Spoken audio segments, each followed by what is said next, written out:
Hey everybody, Kyle Sasser here on this rainy Wednesday morning.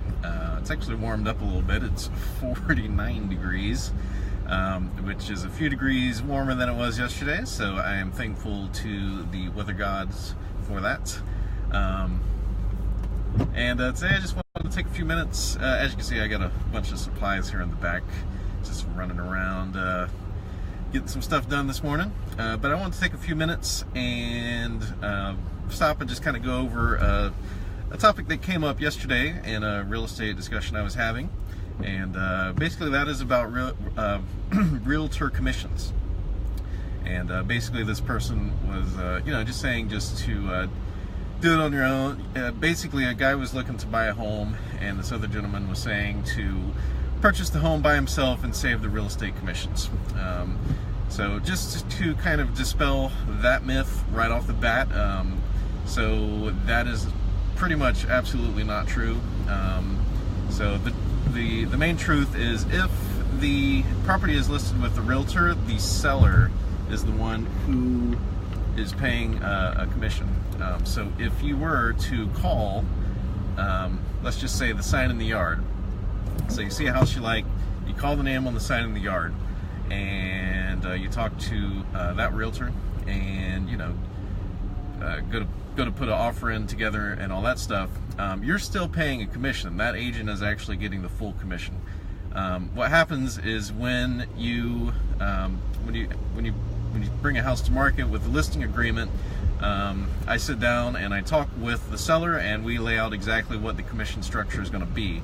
And typically I do I do one rate if I am the seller, and then when a buyer comes, they get a piece of that commission.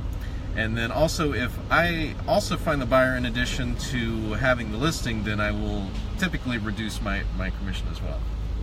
But all that said, there's no saving the commission on that.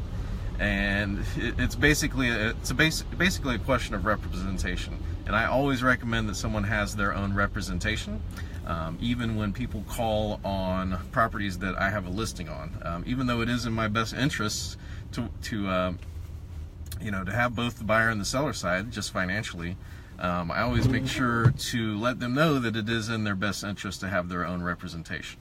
And a good example of that is last month I had a buyer, and we were negotiating on a $599,000 property, and if basically some issues came up, the buyer was kind of okay with it and was willing to basically cover the difference, which amounted to a significant chunk of change.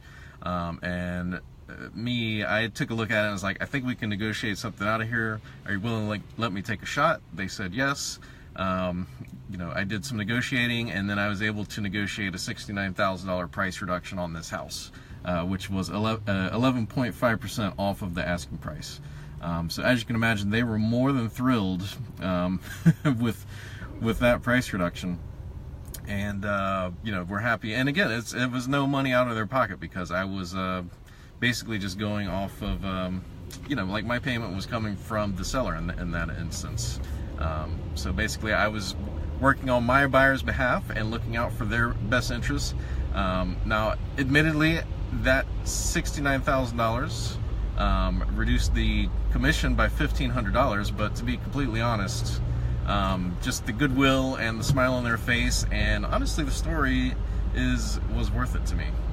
So I really enjoy the negotiating part of it. I feel that's where definitely one of my strong suits. So anyway, to get back to the original topic,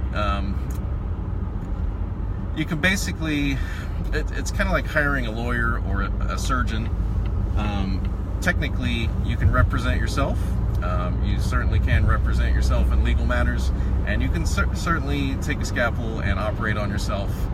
But it's always better to have someone who is very experienced and does this for a living and has an excellent eye for detail, that can keep an eye out for your best interests, and know when to work, and know when to go to bat for you. So Anyway, thanks Pat for the good job. So these are always pretty fun in the morning. So anyway, if you have any further questions, I'm going to do a few more of these just because there are a few common realtor misconceptions. So yeah. Anyway, thanks for tuning in, and hope you have a great day today. And I'll talk to you later.